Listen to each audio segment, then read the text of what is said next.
All right. Hello and welcome to this live event. I am super excited about this today. We have been planning this for a few weeks now. I've been amping myself up for a while now. I'm going to admit to it right away, just so I have an excuse later, that I am a tad bit nervous about this interview. So hopefully you're all on my side here and everything goes well. But I want to spend a little time here at the very beginning just to let you know that this is a live interview with the folks from Fathom, Jack Ellis and Paul Jarvis. We're going to be talking about some of the privacy concerns with analytics, some things that have just happened with GDPR and Google Analytics, and as well about their products.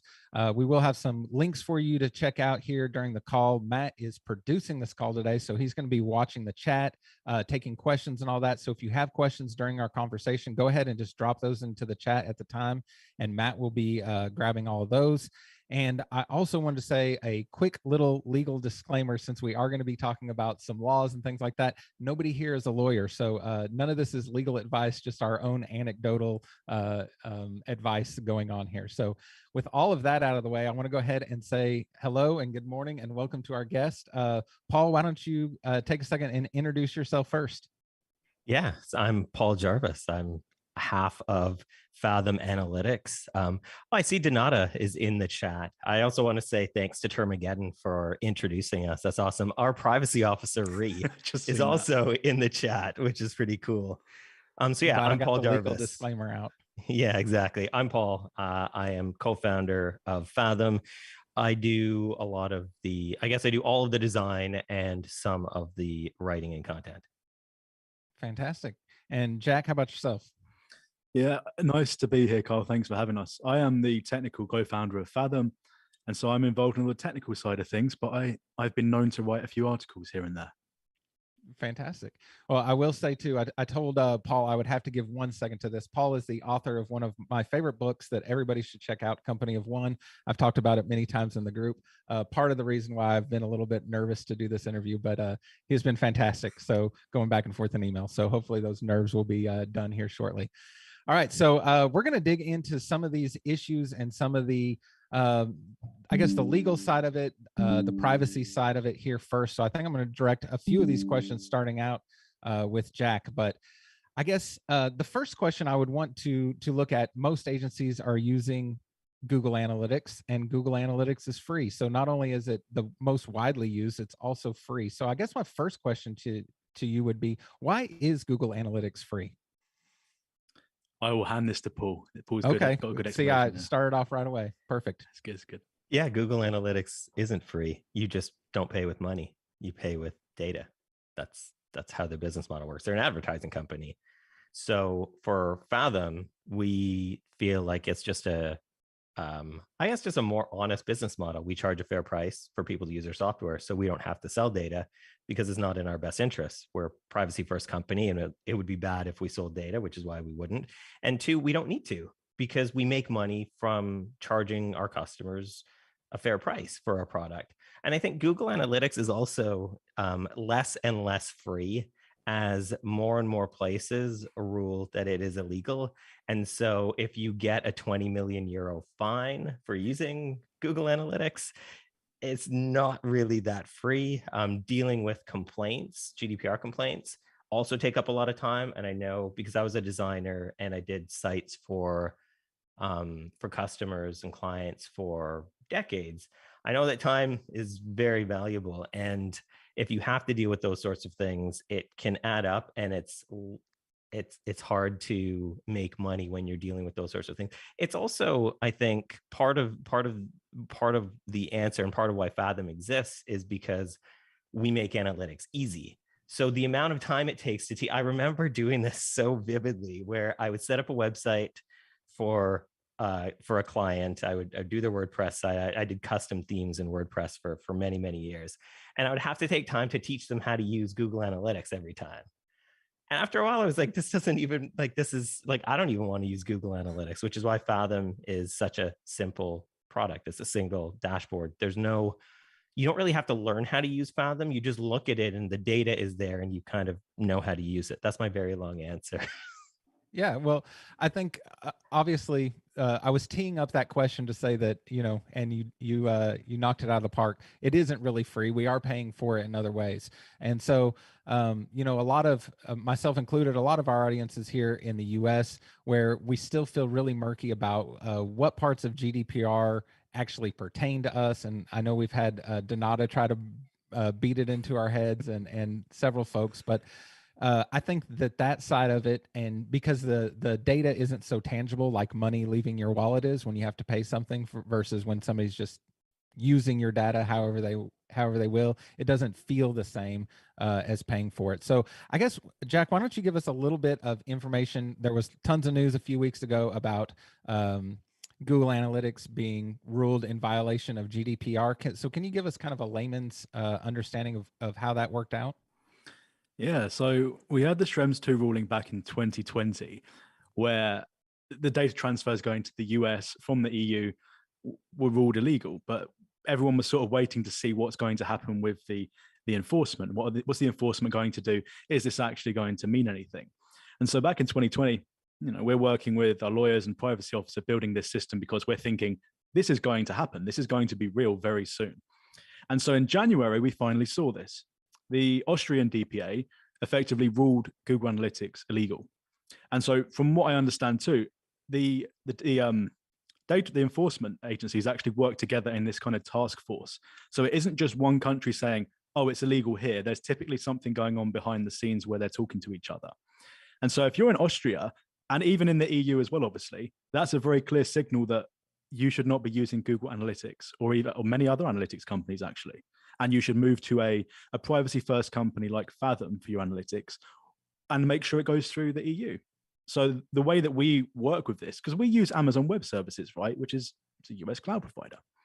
We actually have servers set up in Germany so that all your EU traffic goes through these German-owned servers and it gets anonymized everything else before it touches US infrastructure. And Google hasn't even, you read through the DPA's interaction with them, and it's just not good. Google is this huge company. They could do anything they want. They could set up separate entities that aren't owned by Google. And I don't know, I sort of working through this idea, maybe they couldn't, but there are things that they could have done to actually work with this. And they said, oh yeah, things are safe, but no, it's not, because the US government can still get their hands on it. And so that's not acceptable.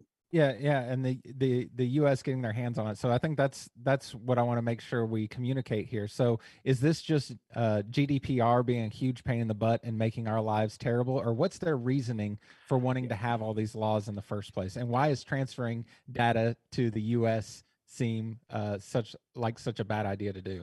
Okay, so we've got our privacy officer in the chat, so she'll add to this, I'm sure.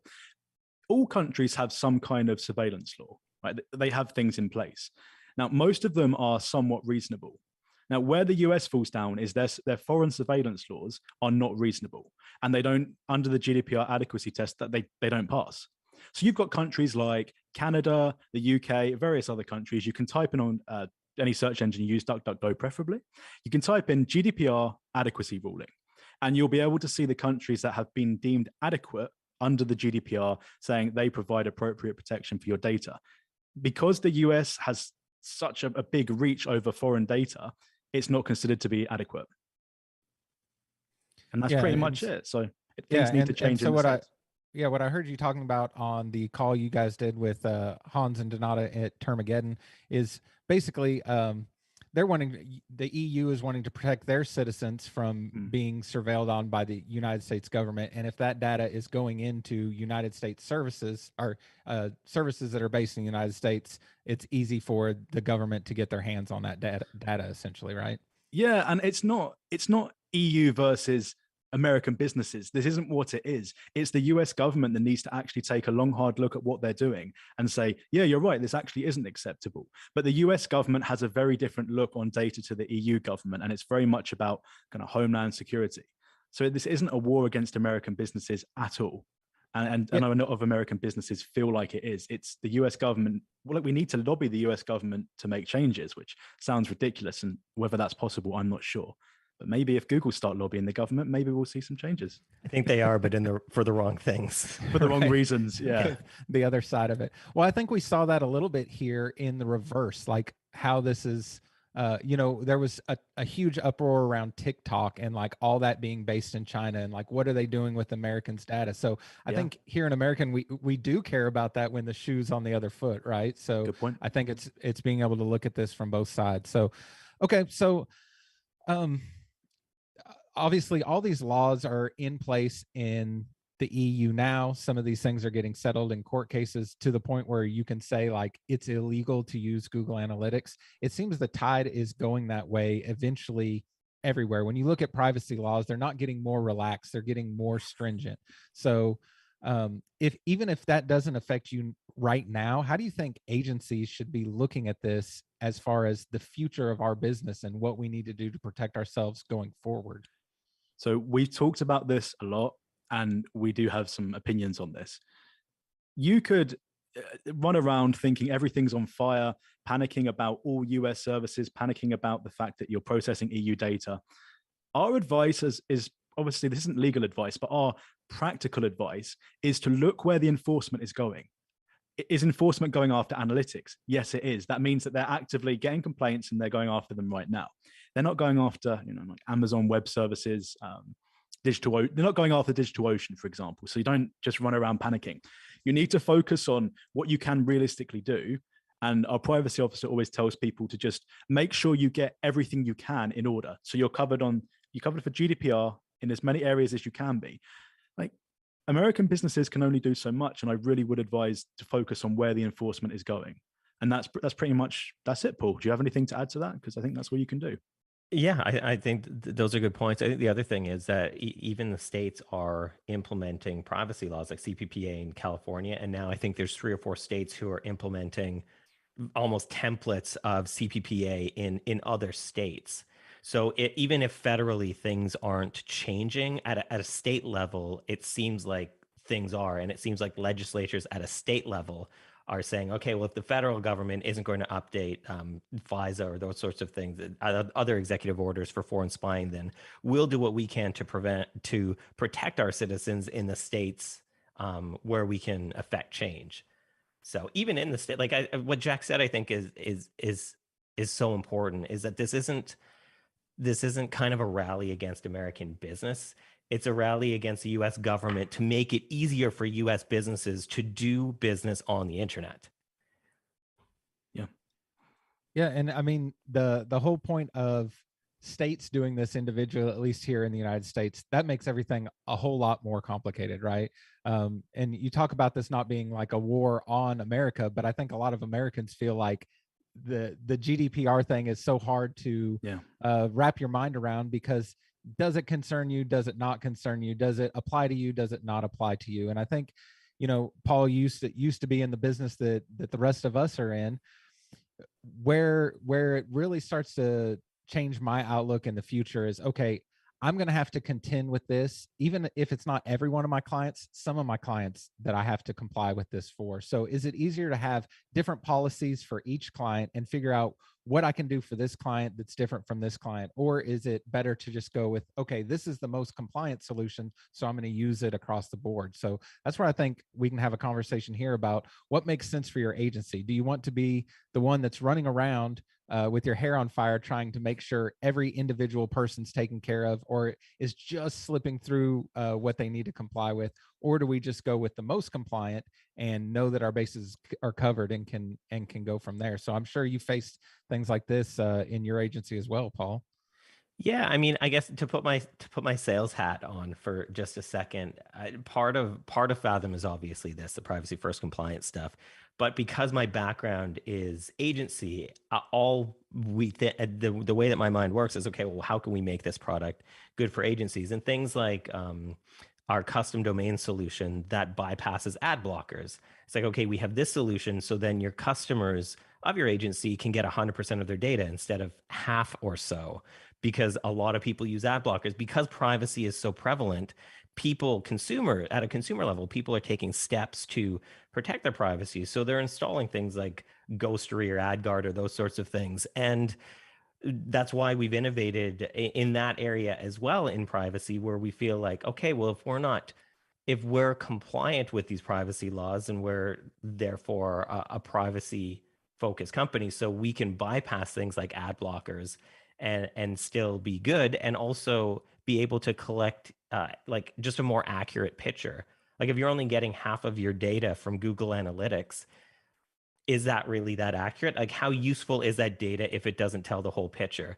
And Google Analytics also collects a lot of bot and scraper data. So I've seen screenshots of people who are like, why do I have 11,000 people on my site right now? And it's like, there are no sales or anything. And it's just a bunch of like scrapers or bots. So a lot of how we've set the business up is, yes, obviously to be very privacy compliant, but also just set up in a way that just makes it easier to get the most valuable data possible, because that's what we're a small business. Like Fathom is me and I don't know where Jack's box is in comparison to mine for everybody, but like we're a small business, right? So we think about small businesses because that's what we are, in terms of like, how can we just get this information to people as quickly and as easily as possible, where they understand it, where somebody doesn't need to explain this to them. You don't need to take a 6-week course. There are courses in Google Analytics. I know because I've looked into taking them. They're like a 4-week certification, a 6-week certification. And it's like, I don't want to spend that much time not making money taking a course.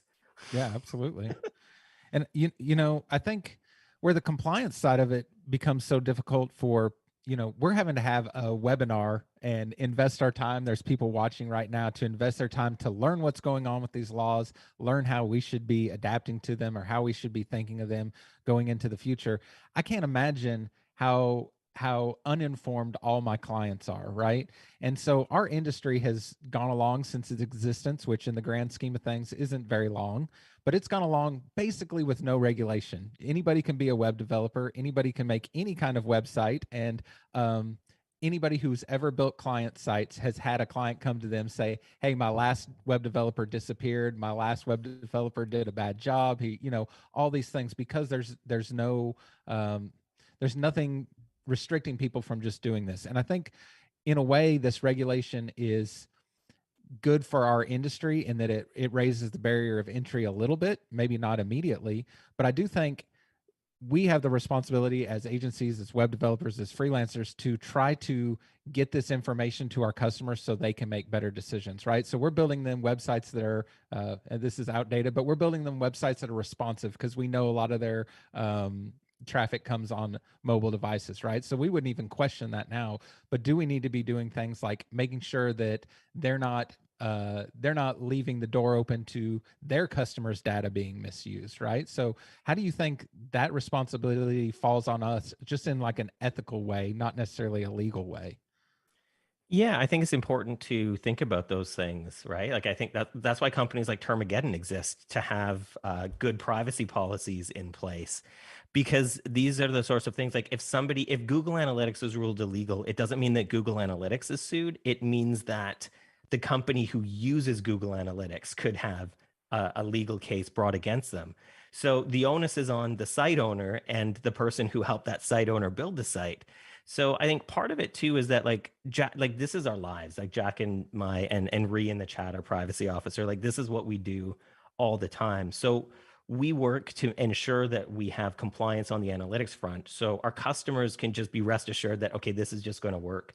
I can look at all the things that I need to be compliant with for GDPR. Ree said in the chat that if you do 80% of the work for things like GDPR, you can be as covered as makes sense. Because as a business owner, it takes away from your focus if you're always having to think about these legal things. So for us, we always felt like, okay, well, if we can take analytics off the board for our customers, where they can just be rest assured, okay, Fathom's compliant with GDPR, good to go. They have things like EU isolation, that like Jack was talking about, where we route the data for EU citizens through EU servers owned by EU companies. Like if we take care of all of that for our customers, then that's one thing that they don't have to spend time on. So they can get back to those billable hours building websites. Yeah, absolutely. Yeah. Well, I do want to dig into Fathom itself. Like I said, I've been spending more time with it here recently, and I do want to share some things on it. But before I kind of change focus a little bit, I do want to give Jack the opportunity to look into his crystal ball here. So obviously, all these privacy laws are changing. What do you think we should be looking out for in the future? What needs to be on our radar as agencies as far as privacy concerns and things we're going to have to deal with our clients? Do you have anything that comes to mind? Oh, crikey. Well, Krista. So it took over a year and a half for Schrems to actually start to be properly enforced, I'd say. With the Austrian, I mean, I'm sure there were things before, but with the Austrian DPA, then we saw the Google Fonts thing, Google Fonts being, I think it was in France, I forget the specifics on this, so don't quote me on that. No, I think we can't guess. And I think that when things come into play, there are drafts available for ages, right? So I would say, as we've said already, just focus on getting your compliance in order as much as you can, work with what's already in regulation form, and then I suppose pay attention to the drafts, but when the draft comes out, you've got plenty of time to implement it. And it obviously can be hard. I'm not saying it's not hard, but we can't guess, but do expect the US to be doing more stuff. I would say that. Don't think, oh, this is just the EU, we don't need to worry about this, because you often do. If you've got visitors from the EU, then this affects you. So just don't think that the US won't start doing this, because they have started doing this. That's probably what I'd say. Yeah, and I think about myself, everybody's got a busy schedule, right? The reason I love Termageddon is because now I don't have to think about all these things. Like, I've vetted them, I know what they're doing, I know they're obsessed with these things, and it's going to be taken care of. And now I don't have to think about it anymore. I install this, I'm good to go. And that's kind of where I'm leaning with the analytics side of it now too. It's like, okay, well, this has some legal consequences, this has some ethical consequences, this has some points of concern for my agency. So I really need to find a solution where I can outsource all of this thinking for me, because I'm not going to become an expert in data privacy, right? So I think having partners like that is so important. And even outside of the GDPR and the law, I don't think people should be sending their visitors' data to Google anyway. It's a big advertising company, privacy scandals as long as anything. I just don't think it's the right thing to do. And if you look at Fathom, we have a clear outline of exactly what we do with your data when it gets deleted, or how it's processed, the hashing system we use, the anonymization, all of that. You would not find that kind of detail on Google Analytics. So yeah, I don't think people should be using it outside of the law as well. And you mentioned about time. There are consultants. I mean, our privacy officer, Ree, she's a consultant, and I'll plug gdprstart.com. There are people that will help you with this, people that live and breathe this. They're having these conversations. They're on the cutting edge of what's happening. We're not on the cutting edge. We have to talk to Ree. Like, Ree's on the cutting edge. So there are consultants available like Ree, and that's who I'd recommend working with. And every client has different needs, and every client has different tolerance for risk. Some clients will say, oh, I don't care about the GDPR, throw Google on there, that's it. That's up to your client. But being informed about it as an agency owner or a freelancer is just going to start you off in a better position, so you can at least have those conversations. And I think one thing that's so interesting about having these conversations, I've had these conversations with, like, accessibility. That's another thing in our industry right now that's got legal consequences and is very confusing and hard to wrap your mind around.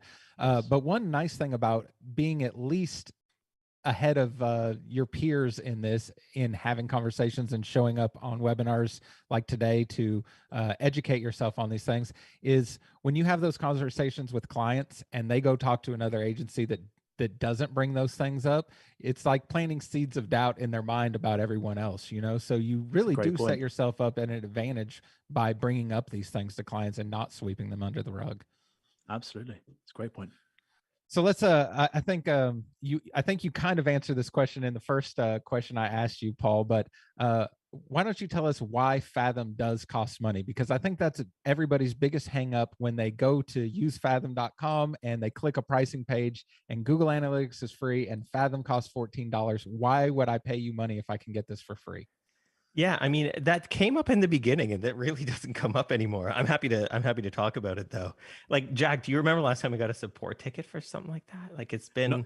Why does Fathom cost money? Yeah, no, I think what happened is all of these big tech companies were like, okay, we can make so much money from data that we don't need to charge people for the software. That's why Facebook is free, right? It's why so much of this software is free, because they make money on the back end by selling or using data in some way. And like the whole Cambridge Analytica scandal started because one guy was like, well, I want to see where this data is going. And they were like, nope, like this is just not going to happen. Right. So I think that people are slowly starting to understand, and we're definitely seeing this more and more, because like I said, I don't remember last time we got this question in our support channel, is that people are starting to realize that if you aren't paying for the product, then you are the product. Like your data then becomes the product that company monetizes. It's not like Google Analytics or it's not like Google gives us Google Analytics because they're a nice altruistic company. Like they took "don't be evil" out of their mission statement, right?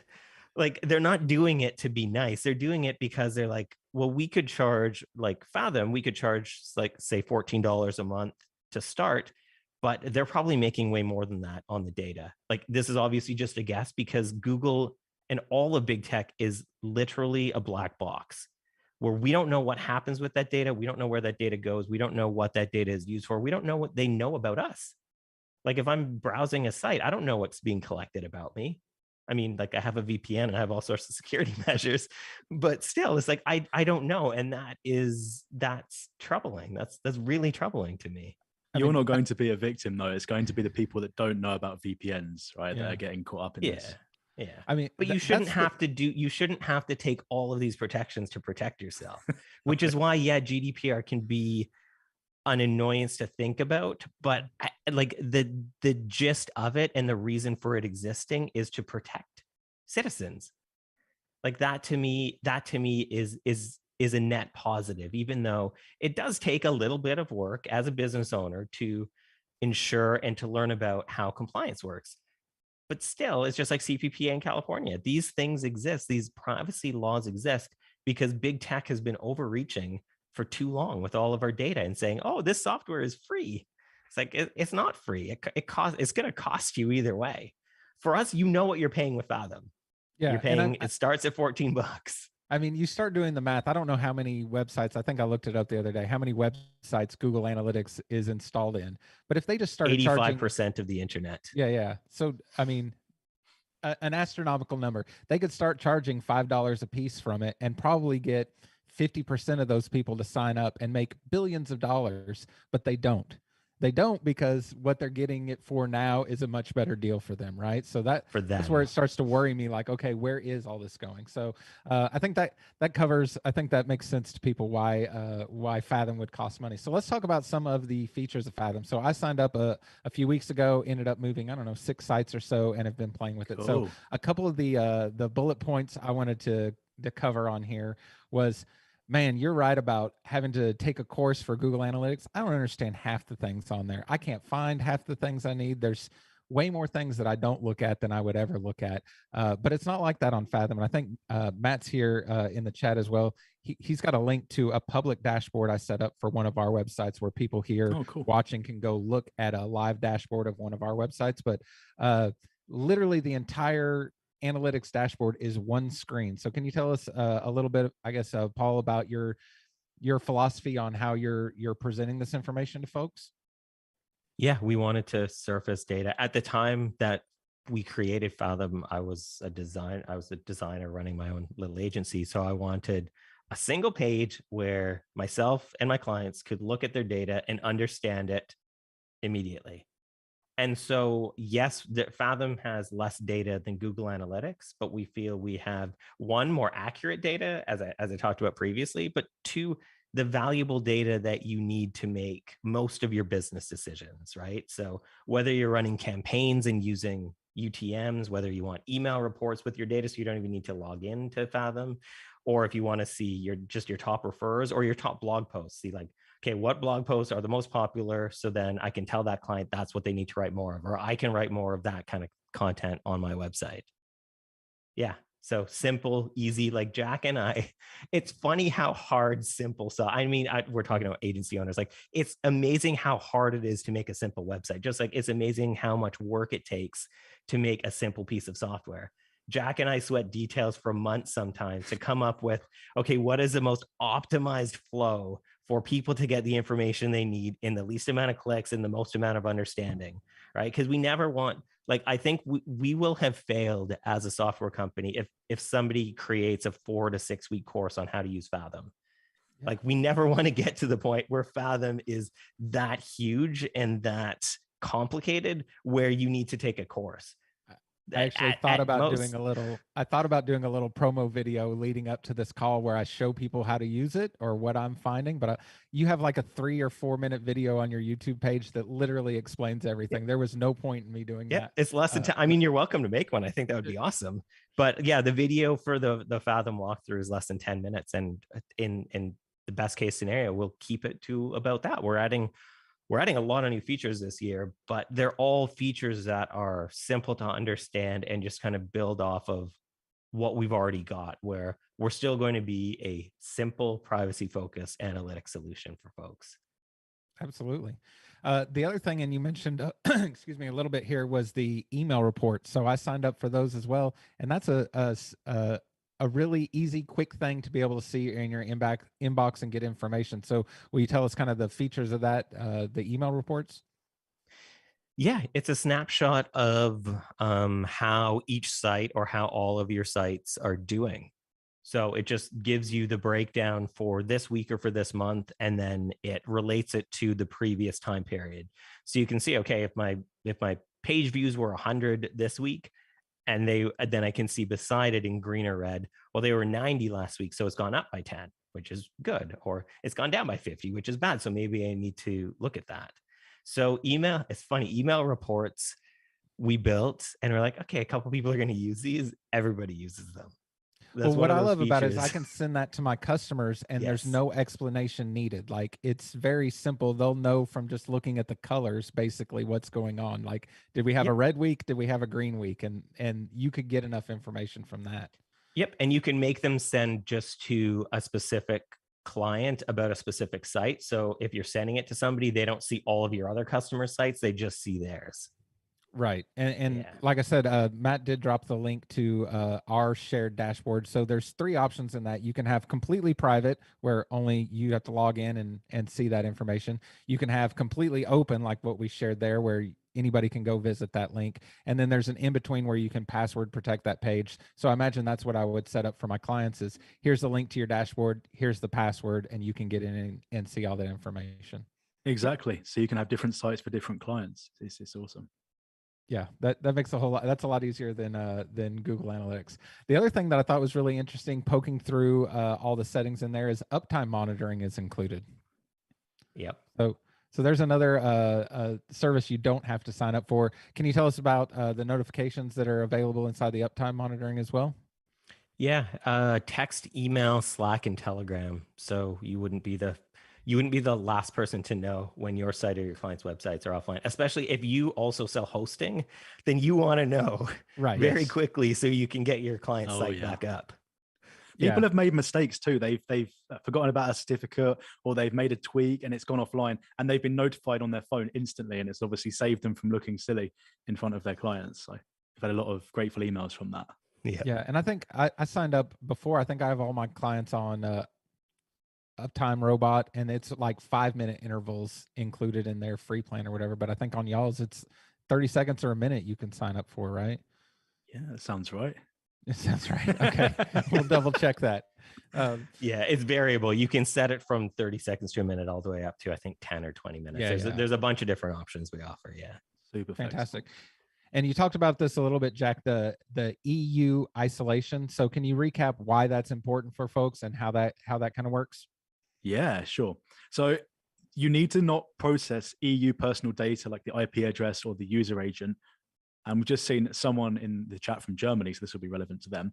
EU personal data like the IP address or user agent, we can't send that, like this plain text IP or user agent, over to US controlled servers.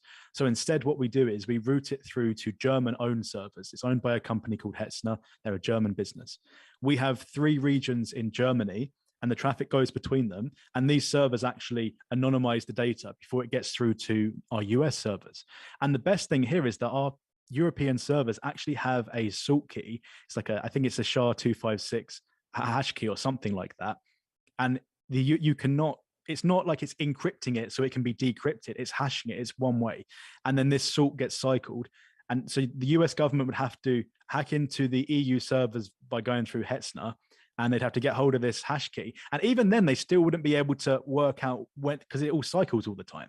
So yeah, that's how we keep it safe from US government spying. I mean, you've got to look at the page for this. It's so hard to talk through this on the call because it gets very nerdy very quickly. It's all above my head anyways. So just you saying it's okay, then I'm good with that. It's a feature that works automatically for every Fathom client. Sure. So set it and forget it. And then the last thing, and you did kind of gloss over this, Paul, is talking about being able to put everything on a custom domain. I didn't realize that how many people are using ad blockers and how that affects your analytics. So can you talk to that a little bit? And talk about why we've had to bypass the ad blockers too, because I think that's interesting. Yeah, so I think ad blockers are a net positive for the internet because we don't have protections from big tech otherwise. But ad blockers have deemed that all third-party JavaScripts are evil for some reason, even privacy-focused analytics companies like Fathom. So we've talked to a bunch of these folks who run these ad blocker companies and been like, okay, we're on the same team here. We both want to protect privacy of folks on the internet.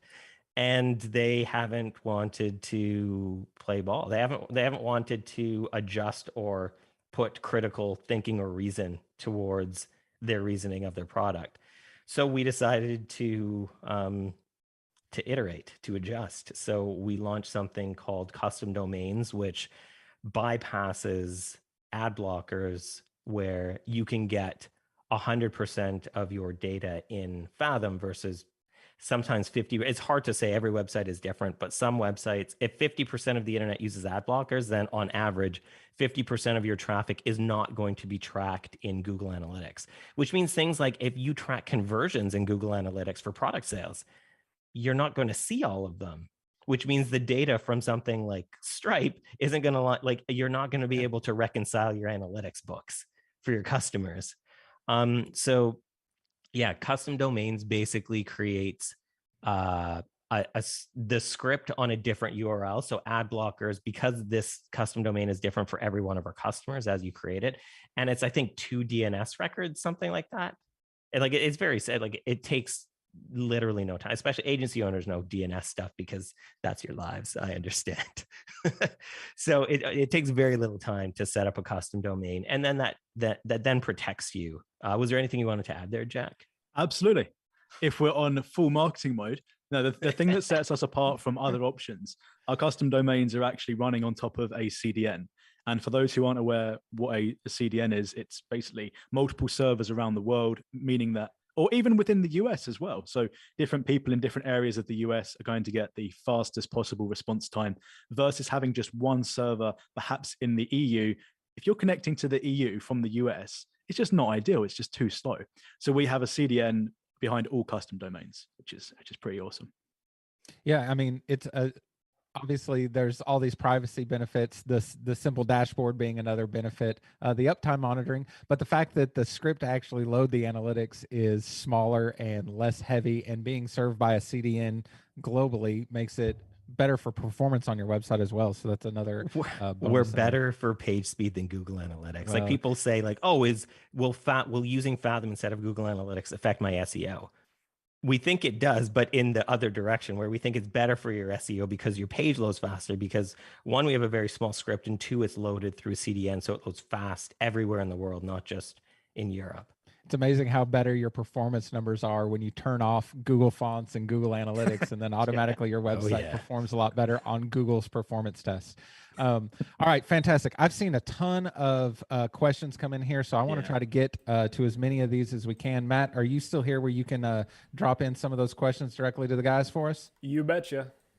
All right, so we'll start with one that a lot of people have asked in different ways, but it's mostly integration. So what would it take to get Fathom to integrate with managed WP to show visitor data in that dashboard, or kind of like what GA currently does? We'll wait on that right now. Yeah, our WordPress plugin lets you see Fathom's dashboard directly within WordPress. We don't have any plans to integrate with other things at the moment, but in the future that could happen. Right now we're focused on our core product. Just to be completely honest, we're focused on features within Fathom, not integrations. That said, we will be adding Google Analytics import this year, and we will be adding integration with Google Search Console this year. but that's all we can promise as far as integrations go at the moment. Okay, cool. So Jason's biggest question for you guys is how do you track like referrals, ad tracking, conversion tracking, and that if you're running Google ads or Facebook ads? UTM tags. Bingo. We show if you create the URL with a UTM tag, then we show that in your dashboard. We're really stepping this up. Actually, right now, we're working with our database provider. Things are getting really stepped up. Entry pages are coming, exit pages are coming. So you can see the entry page through to the conversion. You'll be able to see the UTM and entry page through to the conversion. So things are really starting to step up right now behind the scenes. Awesome. And then kind of on the same line, but is there any way to connect Fathom to, like, say, Search Console, or would there even be a benefit to that? Well, that's coming. Search Console integration is coming right now Search Console is actually a pretty good product from Google. Like, not all of Google is evil and not everything from Google is automatically evil. So because Google encrypts their search data, smart as a business that really moats that data in, you need to use Google Search Console if you want to see what people are searching for to get to your website in Google search engine. So we're going to be integrating with Google Search Console, obviously in a privacy focused way. But if you look at Google Search Console, you don't see personal data. Like, yeah, they're probably collecting it behind the scenes. But as far as the data that they present in Search Console, it is aggregate data. It's just data that doesn't show personal information, at least to the user. So we'll be integrating in obviously a very privacy focused way with Search Console. So then you can see search terms right in your Fathom dashboard, along with your top content, top refers, that sort of thing. Very cool. The next one, David, and this one got a couple of pluses and thumbs ups. Regarding the dashboard, is there a way to view the journey or the user journey or page flow? I love this question. I have been pushing Paul for this because we want to build anonymized user journeys. I've been pushing. With this data upgrade we're doing, let's just say that we're going to be in the position to be able to do this. It's really going to be a case of fitting this in amongst everything else we're doing because people have asked for this.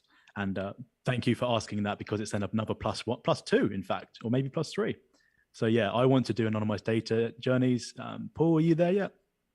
We'll see, but we are user journeys. Yeah, I mean, that obviously sounds intriguing. Part of it, and part of what, like, I'm trying to parse out, like, what's useful about a data journey, and the thing that's usually useful is that the entry page, yes, pages that are visited, sometimes exit page, and a conversion.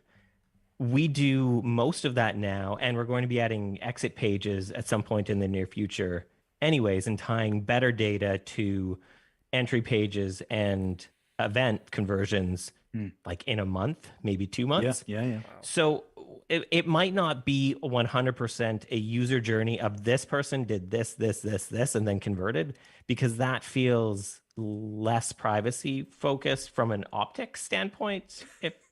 It does seem like if Fathom is aggregate data and we're showing person X did this, that's not really aggregate data, right? So what Jack and I are really trying to figure out is, okay, how can we do this? Yes, we're spiritedly debating. But we do have things like entry pages exist now, events and conversions exist now. We'll be adding exit pages very, very soon as we finish this data revamp. So those, like, we understand the business case for those things, and we're doing our best to add them in a way that still protects the privacy, and still, like, if something we do wouldn't be compliant with privacy laws, we're not going to ever do it. Right. So that's like the top tier. Then it's like, should we do this? Is this going to be easy to do? Is this going to be easy for our customers to understand without taking a 6-week course? So there's a lot to figure out, but that is something that, one, our customers are asking for, and we listen to our customers, and two, something that Jack and I internally debate on the weekly. And we have another +1 from Nancy, by the way. She says, just say yes, Paul. Thank you, Nancy. I actually appreciate that you're having this debate. It makes me feel more comfortable about what y'all are doing, because obviously you're not just adding a ton of features because somebody asked for them. There's some thoughts going into the back end of this. You have some more for us, Matt? Yes, indeed. So Shane's asking that as far as they know, that the email reports aren't customizable. Is this something that's going to be addressed down the road? Yes, we will eventually have white labeling for our dashboard and reports. And Shane suggested having an option to change the language, which, because it's very minimal language, isn't it? And that'd be a great idea. We could just outsource the conversion and have it so you can select the language of it. So Shane will actually add that to our, I think, Paul, if you're good, we'll add that to our roadmap. That's a great idea, having multiple languages on the email report. I love it. Heck yes. And then David actually brought up, and he knows that no legal data or advice is being given here, but he's got clients that are in the mind set of like, hey, we're only going to deal with this if the repercussions are worth the damage type of thing. So what is the possible exposure for a small U.S. organization that does have customers worldwide? Does businesses or does a business liability insurance cover this sort of thing? I think your insurance would cover it. I think. Don't if know. you have Again, no legal advice here. I'd imagine it would cover it. As for your exposure, I mean, it's going to depend on size and revenue. And we also don't know yet. Things are just starting to heat up. And as it becomes more of the norm, I don't know what we're going to see. You may see EU individuals suing US businesses.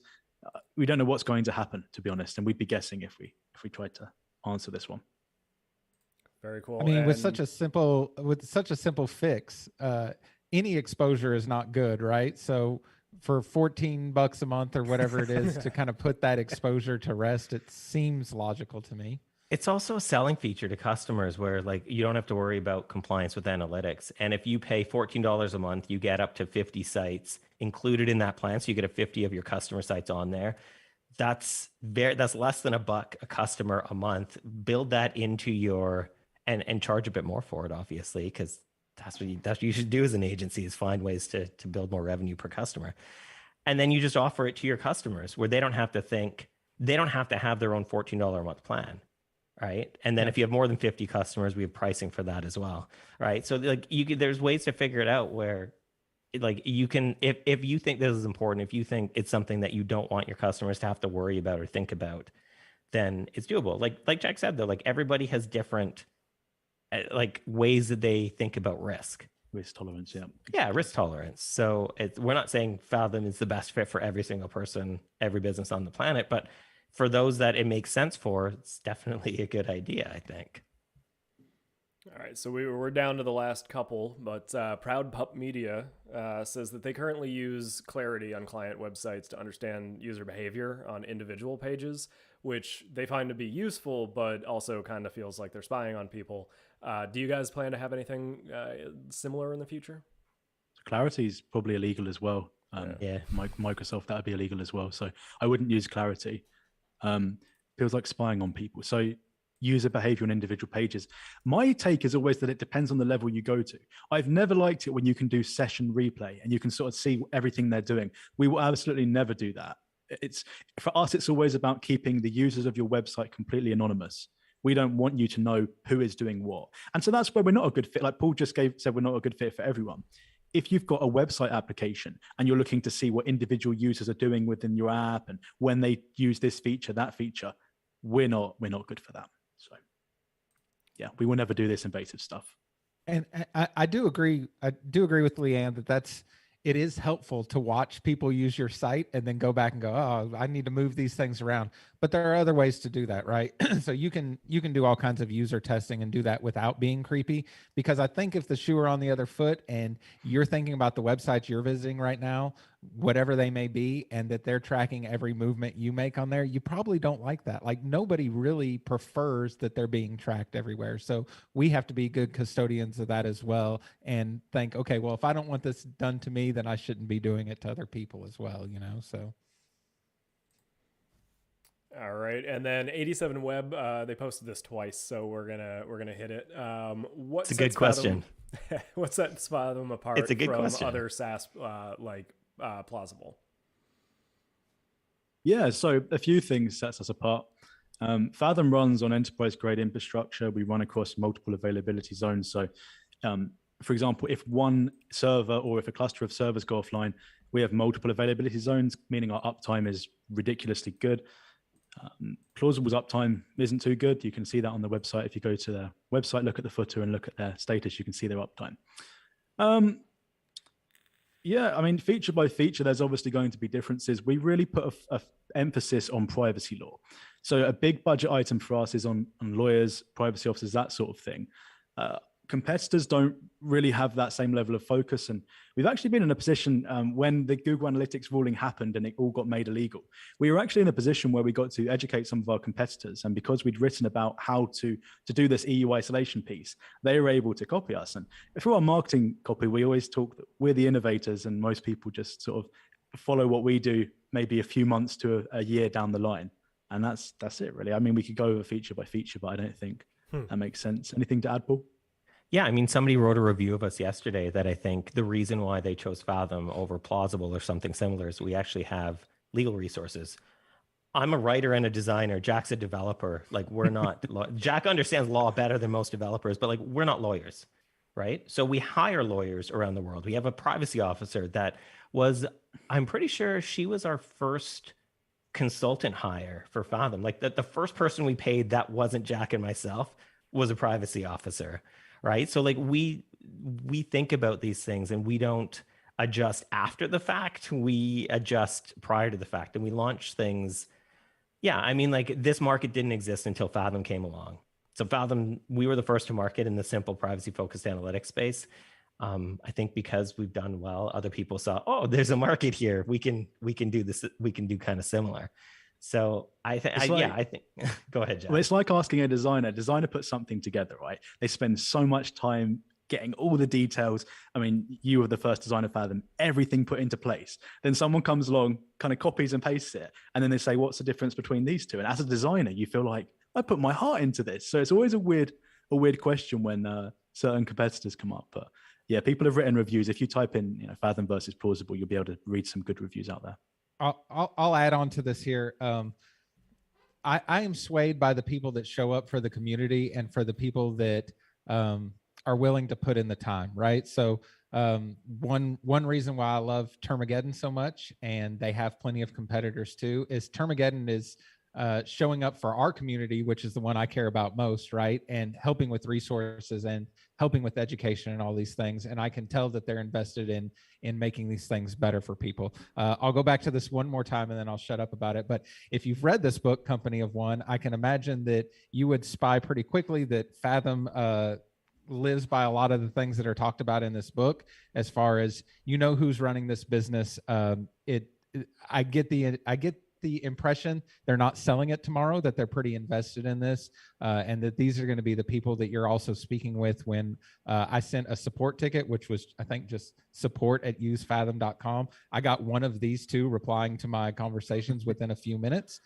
which was pretty impressive as well. And I don't know that exists in every other option out there. I've never emailed Google support for analytics, but I imagine. Can you? Is there a way to do that? Mr. Google on the phone when that happens.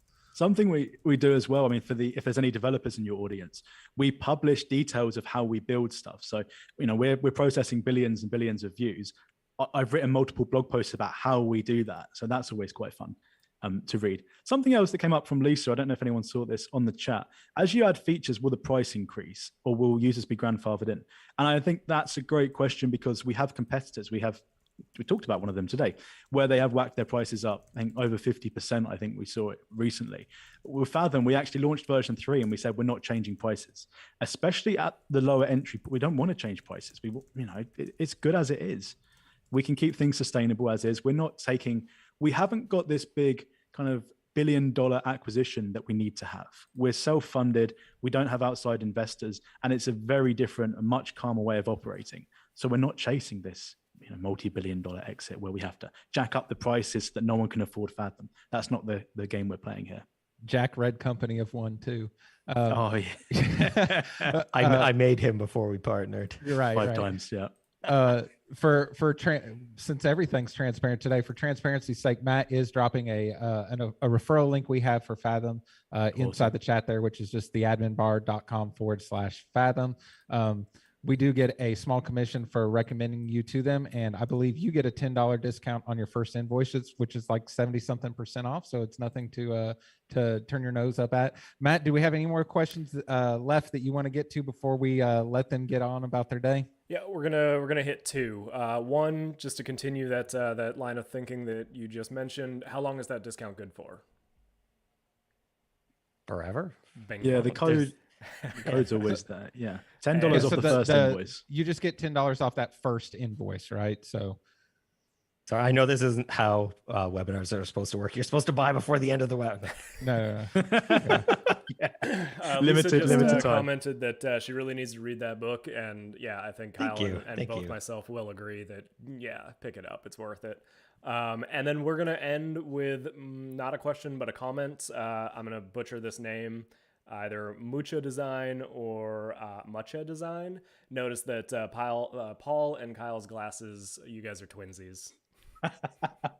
You know, I do look up to Paul, so I figured I needed to dress the part today. So I think we're also wearing black hoodies. Yeah, I feel left out. No glasses, no hat.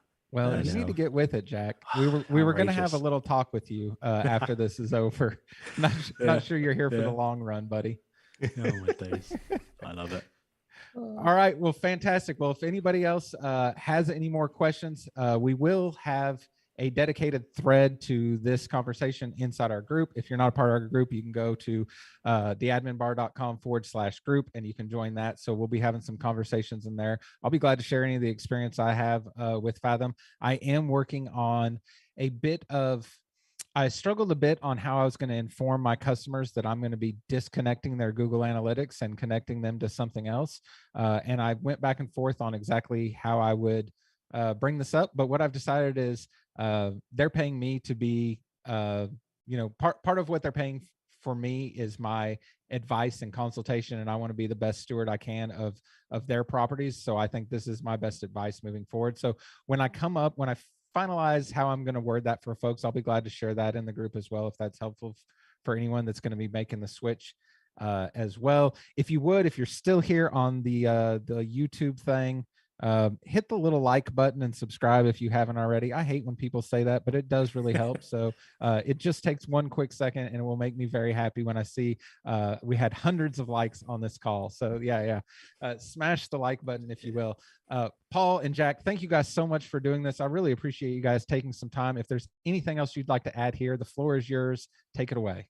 I just want to say thanks, everybody. I'm so happy that that agencies and folks like you all who joined us today are interested in privacy and compliance and analytics. I think it's amazing. I think it's just really cool. It's really awesome to see as a business that does this, that people are stoked to be doing it. So just thanks everybody for watching. Appreciate it.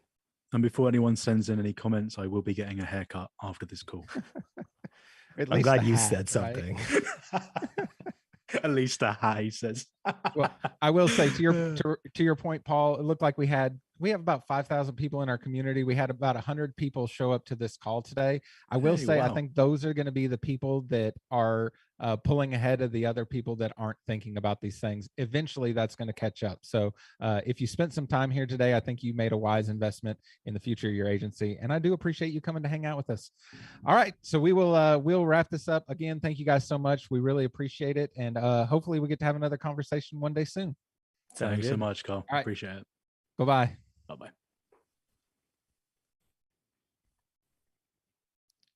And I assume Matt's turned it off by now.